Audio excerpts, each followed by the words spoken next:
Marami na ngayong mga Pinoy ang naiengganyong magtayo ng sarili nilang franchise business na nalilinya sa pagkain. Di kalakihan ang puhunan kaya madaling simulan. Sa ganitong negosyo, marami na ang umasenso at naging bahagi dyan ang Filtrepreneur, isa sa leading franchiser ng food stalls nationwide. So kaya Filtrepreneur, it is Filipino entrepreneur because the goal of the company is to educate people to start and learn their own business. Ang Filtrepreneur ay isang kumpanyang para sa mga gustong pumasok sa franchising. Isa ito sa patok na negosyo ngayon. It's a franchise company and we are focusing more on mass production of products because the company, the franchisee owns the factory itself. Ang kanilang prangkisang food carts at products ay kalat na sa buong bansa. Sa pagpili ng food cart business, kailangan mong maging praktikal. Pumili ka ng isang food cart business na maliit lang ang kapital pero sigurado ang kita. O di naman kaya ay halos wala. Meron ba nun? Meron! May dalawang paraan para maging miyembro ng Filtrepreneur. Una, maging isang franchisee. Meron kaming Pinoy Pao, Stir Fry Noodles, and Jopay Siomai, Joshua Warma. Meron tayong bago ngayon yung Icy Pink, which is the scramble. So, mabili siya ngayon kasi season. Ang pinaka-best seller namin ngayon is yung Pinoy Pao and the O Noodles. Meron din kaming pizza, like yung gawa ng sarili naming company. And then yung mga jacks, which is the stir-fry balls and the mga sweet balls.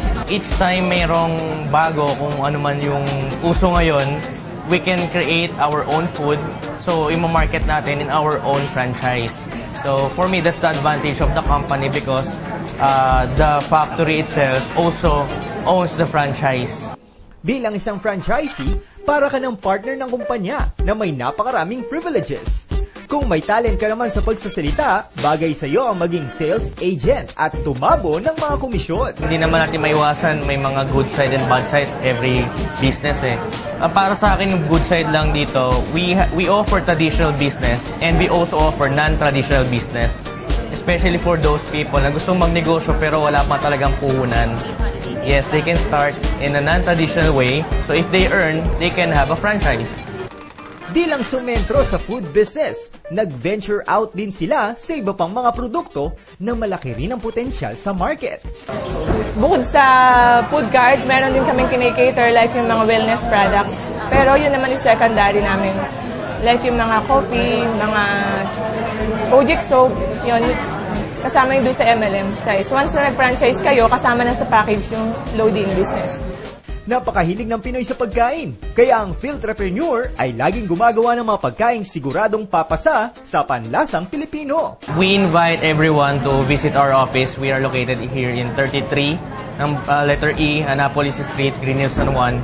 And you can also visit our website. It's www.filtrepreneur.com and www.thefilipinodream.com.